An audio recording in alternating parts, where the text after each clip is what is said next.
BX1 +. Toujours plus d'actu. Voilà, on va s'intéresser maintenant à la situation dans le bois de la Cambre avec peut-être la fin de la saga. On est en ligne avec Boris Diliès qui est le bourgmestre de la commune d'Uccle. On annonce qu'il y a un nouveau programme sur la table avec une réouverture partielle à partir de lundi prochain. Phase de test ou solution définitive, c'est la première question qu'on va vous poser, Boris Diliès. Le fait qu'il y ait visiblement un accord sur la table, c'est une satisfaction pour votre commune ? Alors, en tout cas, je vous confirme qu'il s'agit bien d'un test. Ça c'est certain et c'est très clair. Et ici, si vous voulez, on a une nouvelle méthode de travail. Et au niveau d'Uccle, c'est ce qu'on demandait déjà depuis fin juin, notamment à travers une motion votée à l'unanimité par le conseil communal d'Uccle. C'est une réelle, sérieuse méthode de travail.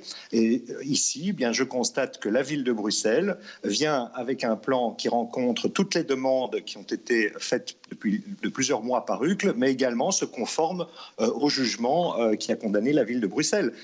Et dans ce qu'on doit retenir, c'était au niveau des demandes, c'est que le décomptage soit fait en dehors de la période de télétravail d'une part, et qu'un bureau d'études indépendant soit mandaté pour faire une série de propositions. Et ça faisait partie effectivement des éléments très importants pour nous. Donc c'est une phase de test et le comptage aura lieu effectivement une fois qu'on sera sorti du télétravail et du Covid-19. A priori, c'est avec l'accord donc de votre commune, de la commune d'Ixelles, de Watermal-Boisfort et évidemment de la commune de Bruxelles. On va peut-être rentrer un petit peu dans le détail. Ce que prévoit cette nouvelle phase test, on va l'appeler comme ça, c'est la circulation à double sens sur l'avenue de Diane, donc ça c'est au nord-ouest du bois de la Cambre, et puis la circulation également à double sens au niveau de la Drève de Lorraine. Alors à double sens, mais à chaque fois sur une seule bande.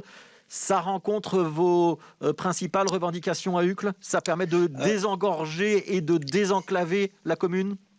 Alors, c'est ce qu'on va voir justement. Et si on devait s'apercevoir que même avant la fin du travail obligatoire, eh bien, si on devait s'apercevoir que la situation serait toujours mauvaise comme elle l'est actuellement, alors qu'on est en période de télétravail, avec un impact important pour la qualité de vie des quartiers adjacents et essentiellement à Uccle, ben à ce moment-là, il faudra en effet revoir la copie et il y a un engagement là-dessus. Peut-être une précision que vous n'avez pas mentionnée, c'est que ici, la situation actuelle, en effet, va prendre fin et il y a une ouverture donc sur l'avenue du Brésil qui est en réalité l'axe qui permet en effet de joindre de la Drève de Lorraine ou si vous voulez de la chaussée de la Hulpe. Quand vous rentrez dans le bois de la Cambre, vous prenez à droite et là vous allez pouvoir en effet dans les deux sens 24 heures sur 24 en voiture prendre cette avenue du Brésil qui vous mènera avenue Roosevelt. Oui, donc avenue du Brésil plus avenue de Diane, ça veut dire qu'a priori les Uclois ne sont plus condamnés à passer par la chaussée de Waterloo qui était très encombrée ces dernières semaines.